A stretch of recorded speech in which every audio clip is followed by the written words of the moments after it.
नमस्कार आप सभी का। मैं आप सबके सामने पहली बार अपना एक कविता पठन करने का प्रयास कर रहा हूँ। उम्मीद करता हूँ आप सब लोगों को पसंद आएगी। और ये कविता है शक्ति और क्षमा, जिसको रामधारी सिंह दिनकर जी ने लिखी है। और उसके पहले कि मैं आपको इस कविता को शुरुआत करूँ, आप सभी को इसका थोड़ा बैकग्राउंड बताता हूँ, जिसमें रामधारी सिंह ने इतिहास के उस पल का वर्णन किया है जब भगवान श्री राम लंका की ओर प्रस्थान करते हैं माता सीता के लिए। तो बीच रास्ते में देखते हैं कि समुद्र आ रहा है।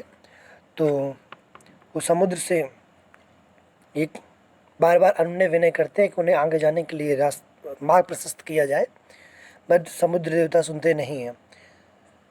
तो इसी के उपरांत जब काफ़ी एक लंबा समय बीत जाता है तो भगवान राम क्रोधित हो जाते हैं। तो तदुपरांत खुद समुद्र देवता बाहर आते हैं। फिर वो भगवान राम को सलाह देते हैं कि आपकी सेना में नल और नीर नाम के दो बंदर हैं।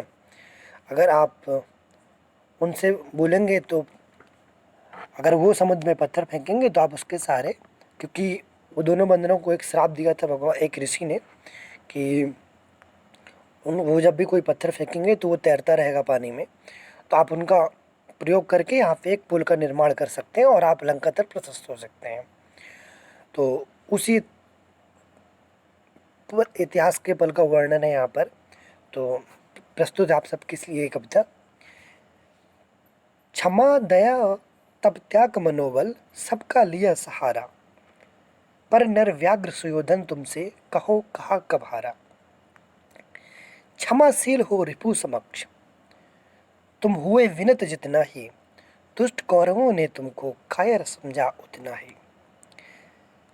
अत्याचार सहन करने का कुफल यही होता है, पौरुष का आतंक मनुष्य कोमल होकर खोता है। क्षमा क्षमा शोभती उस भुजंग को जिसके पास गरल हो, उसको क्या जो दंतहीन विष रहित विनीत सरल हो।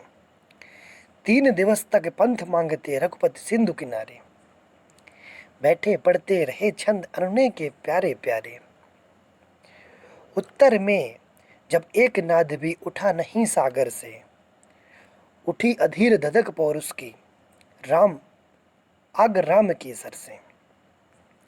सिंधु देह धर त्राहि त्राहि, करता आगिरा गिरा शरण में, चरण पूज दाफता ग्रहण की, बंधा मूड मूड बंधन में।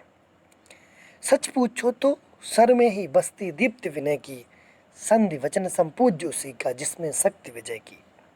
सहनशीलता क्षमा दया का तभी पूजता जग है, बल का दर्प चमकता उसको, पीछे जब जगमग है।